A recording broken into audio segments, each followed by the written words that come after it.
When I moved into the neighborhood, I was looking for peace. My wife and I had spent decades working, raising children, and running through the chaos of life. And when retirement finally arrived, we thought we had earned ourselves a quieter chapter. We chose this little cul-de-sac on the edge of town because it promised just that, a sense of calm, friendly neighbors, and a slower pace. What I hadn't counted on was the strange phenomenon that seems to plague so many neighborhoods in this country. An HOA with too much time on its hands, and one neighbor in particular who made it her life's work to enforce her own version of law and order. Her name was Karen. Of course, I didn't give her that name, though it fit her with uncanny accuracy. She was the type of woman who seemed to hover on the edge of every driveway, arms crossed, eyes narrowed, as though every choice other people made was a personal affront to her. She knew everyone's business before they even did, and she believed the HOA rules gave her an authority somewhere between a police officer and a federal judge. The first time I had any real encounter with her was a few weeks after moving in. I had just rolled up the garage door, enjoying the crisp morning air, when Karen suddenly appeared at the edge of my driveway, craning her neck. Her sharp little eyes darted into my garage like she was looking for something to criticize. I smiled politely, gave her a nod, and went about my business. But her eyes landed on something that froze her in place, my car. Now, let me explain. I'm a classic car guy. I worked with my hands my whole life, and over the years, I've put time and money into restoring old beauties that most people would drive past without a second thought.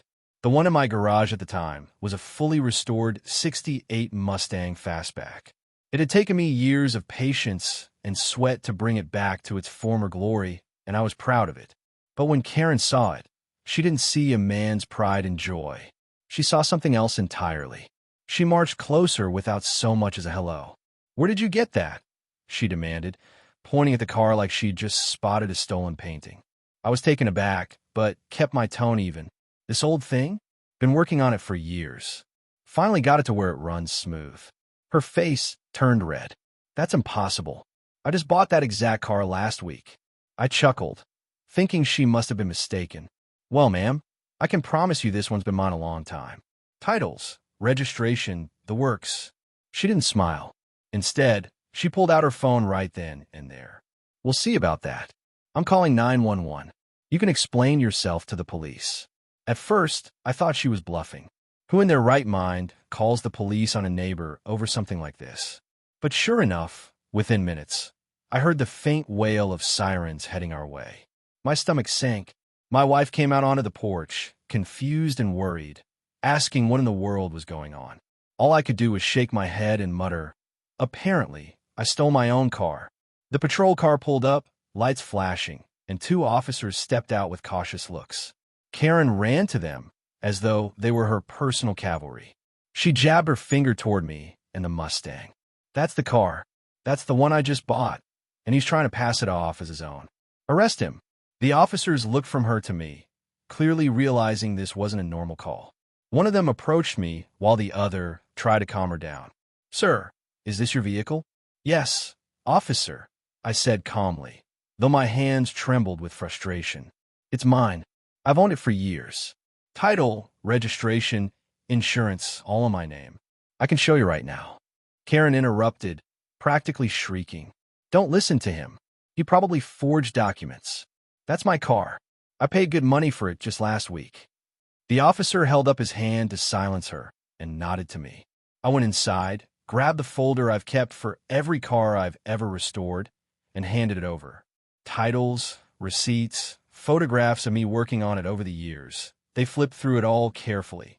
Meanwhile, Karen kept circling like a vulture, spitting accusations. The officer finally turned to her and said in a measured tone, "Ma'am, this vehicle clearly belongs to him. The documentation is extensive. Do you have proof of ownership of the car you say you bought?" Her face twisted. I saw it listed online. It looked exactly like this one. I wired money to a seller last week, and he promised to deliver it, but it never showed up. This must be it. He must be the thief. I couldn't help it, I laughed. Not out of cruelty, but because the absurdity of it was too much. She had been scammed online and somehow decided her problem was standing in my garage. The officers weren't laughing. They sternly told her she had been the victim of fraud and that accusing neighbors of theft without evidence was a serious issue. Karen's face turned even redder, though this time from embarrassment. She stormed off without another word, muttering something about the HOA handling this. For the rest of the day, I tried to shake it off. My wife and I went about our business, but I couldn't ignore the uneasy feeling in my chest. It wasn't just about the car. It was about the audacity of someone thinking they had the right to disrupt your peace, to drag your name through the mud, simply because their pride was wounded. Over the next few weeks, Karen didn't let up. She filed complaint after complaint with the HOA about everything from the angle of my driveway lights to the length of my grass. She'd glare whenever she saw me behind the wheel of the Mustang, and once I even caught her sneaking onto my property to take pictures of my garage. It wore on me, I won't lie. But here's the thing about getting older. You learn patience.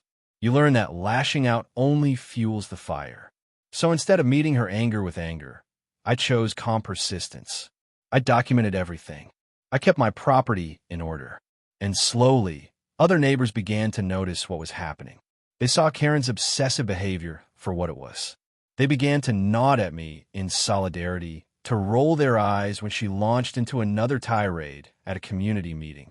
The real turning point came when the HOA itself finally had enough.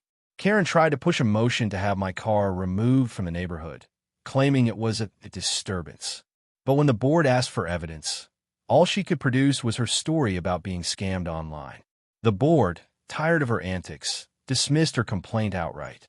In that moment, her power slipped through her fingers. From then on, Karen quieted down. She still scowled when she saw me polishing the Mustang, but she no longer had the crowd's attention. And for me, the whole ordeal became something more than just a nuisance. It became a lesson, a reminder that peace doesn't always mean the absence of conflict. Sometimes, peace comes from how you handle a storm. Life has a way of testing us, even in retirement. We think we've earned smooth sailing, but the truth is the challenges don't stop. They just change shape. Mine came in the form of a neighbor who saw enemies where there were none. But instead of letting her bitterness infect me, I chose to stand firm, to let time and truth reveal themselves. And in the end, they did. Now, when I roll open that garage door, I don't just see a car. I see years of patience, work, and resilience, not just in metal and paint, but in life itself. I see a reminder that no matter how loud the noise gets, it doesn't define who you are. You define that with the choices you make every single day. Holding up the deed, you control the dock and the benches. But the lake, the water itself, belongs to me now. So, I'm setting some new rules. And the first one is this. No HOA members are allowed to fish, swim, or boat on my lake without my permission. That includes all of you. Gasps echoed through the room. A few people even cheered quietly. Turns out, I wasn't the only one tired of the HOA's iron grip. The president's face turned red as a stop sign. You can't do this. This isn't fair. Neither was a $200 fine for fishing, I said calmly. But life has a funny way of evening the scales, doesn't it? And with that, I walked out, leaving the entire board sputtering behind me.